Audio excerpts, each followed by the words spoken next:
एक कुछ चयनित ग्रंथ मैं आपको बता रहा हूं, इतने ग्रंथ भी पढ़ लिए, बाकी जीवन में और कुछ नहीं भी पढ़ पाए, लेकिन इतने ग्रंथों का ही जीवन में अध्ययन कर लिया, उसका श्रद्धान कर लिया, तो मान लो बेड़ा पार हो जाएगा। जिनेंद्र वर्णी जी विरचित पदार्थ विज्ञान। दूसरा है शांति पथ प्रदर्शन। दूसरा कौन सा है? शांति पथ प्रदर्शन।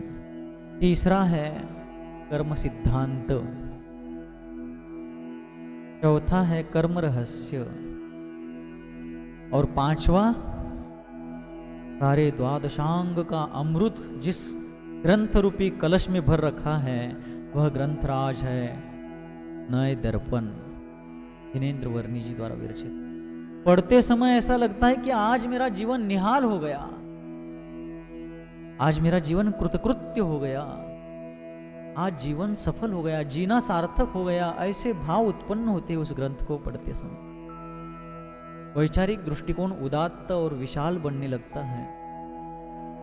इसलिए पदार्थ विज्ञान, शांति पथ प्रदर्शन, कर्म सिद्धांत, कर्म रहस्य और नए दर्पण, व्यवहार नए, निश्चय नए, द्रव्यार्थिक नए, पर्यायार्थिक नए, ये जीवन में कैसे लागू होते हैं, हमारे जीवन के हर क्षेत्र में नयों की उपयोगिता क्या है, इतना मार्मिक रूप से, जैसे दुनिया की सबसे ज्यादा करुणाशाली माँ भी अपने बच्चे को इतनी प्रेम से, करुणा से नहीं समझा सकती, उससे ज्यादा जिनेंद्र वर्णी जी हमें अत्यंत आत्मीयता से उसमें समझाते हैं। वो पढ़ते समय लगता है कि मानो वे हमें गोद में बिठाकर समझा रहे हैं।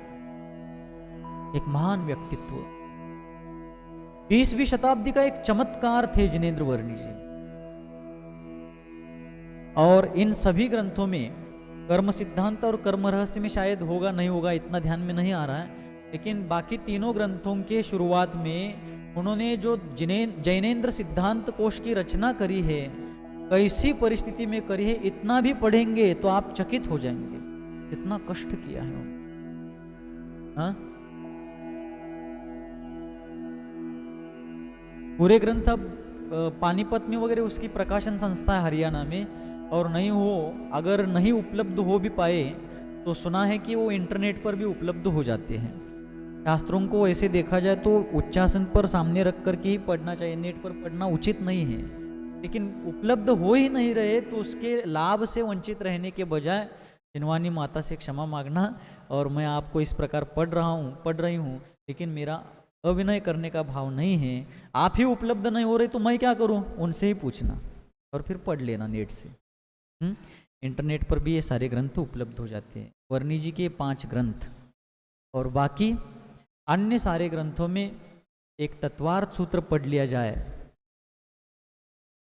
एक समाधि तंत्र इष्टोपदेश पढ़ लिया जाए, और दूसरा चरित्र ग्रंथ में सिर्फ चारित्र चक्रवर्ती भी पढ़ लिया जाए।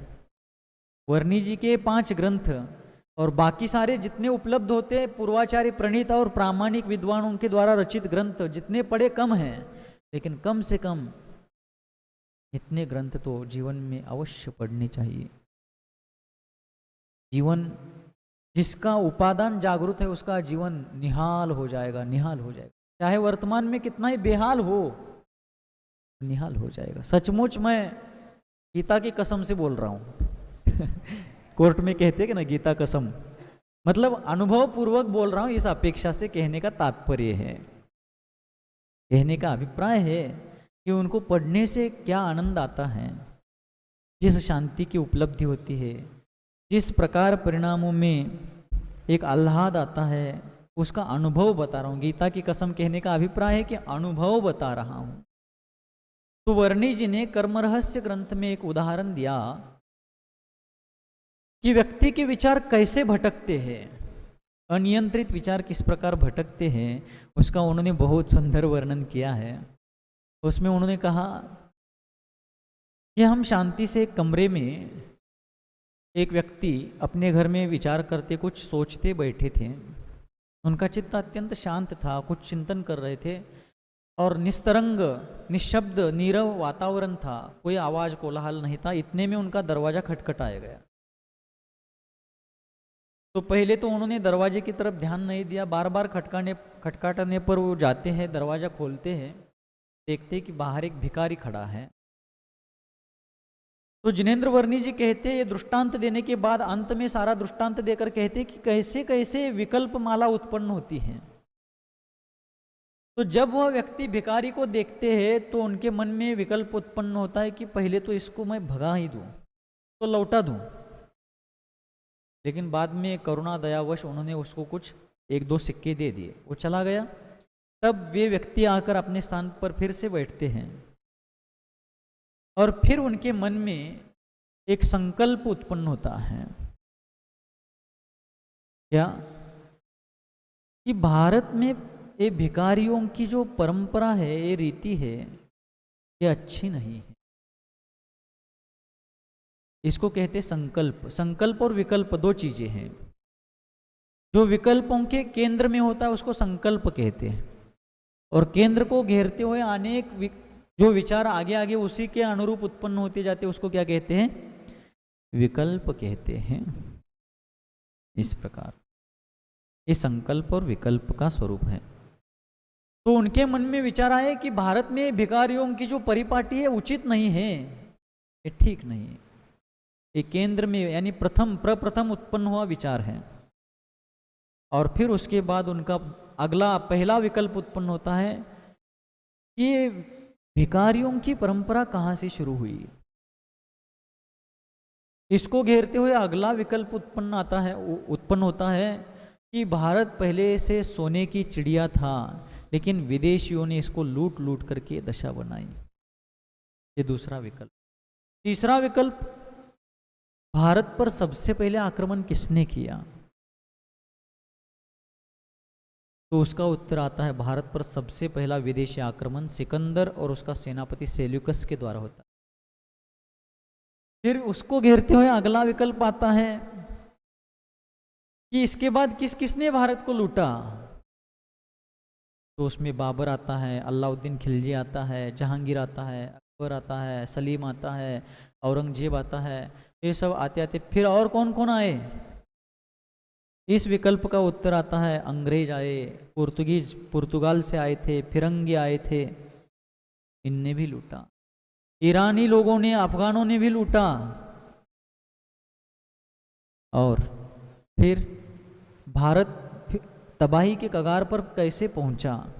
ये विकल्प जब आता है तब अंग्रेजों का जब भारत पर राज्य था, तब प्रथम विश्व युद्ध और द्वितीय विश्व युद्ध हुआ था। उस युद्ध की चपेट में भारत भी आ गया और भारत कंगाल हो गया। और आज भारत इतना पिछड़ा क्यों है? ये विकल्प आता है तो उसका उत्तर फिर से उनका मन देता है कि भ्रष्टाचार ने भारत को खोखला बना दिया है। आगे क्या होगा? तो सारा सोच करके उस व्यक्ति के मन में विकल्प आता है कि अभी तो दुनिया तृतीय विश्व युद्ध के कगार पर खड़ी है।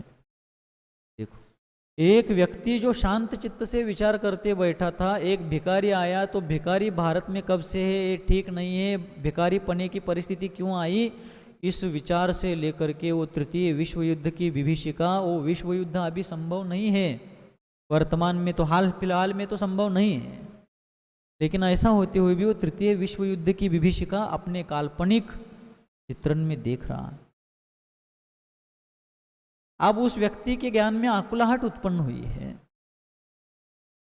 इसलिए ज्ञान का पदार्थ की ओर ढुलक जाना ही परम आर्त है, पीड़ा है, और पदार्थों का ज्ञान में झलक आना ही परमार्थ क्रीड़ा है। एक दीनता के भेष में है, हार से लज्जित है, एक स्वाधीनता के देश में है, सार से सज्जित है। इसलिए अध्यात्म की उच्चतम भूमिका में ज्ञान इतना सहज हो जाता है। निर्विकल्प समाधि में जब सप्तम गुणस्थान या उससे उपरितन गुणस्थानों में मुनिजन जब ध्यान में तल्लीन हो जाते हैं, ज्ञान में प्रतिबिंबवत सारे पदार्थ सदमस्त दशा में क्रम क्रम से और सर्वज्ञ दशा में एक साथ युगपत क्या होते हैं, झलकते हैं, लेकिन उस आकुलता नहीं रहती है। तो हमारा लक्ष्य वही होना चाहिए कि हमें पूर्ण वीतरागी होना है, सर्वज्ञ होना है और संसार से मुक्त होना है।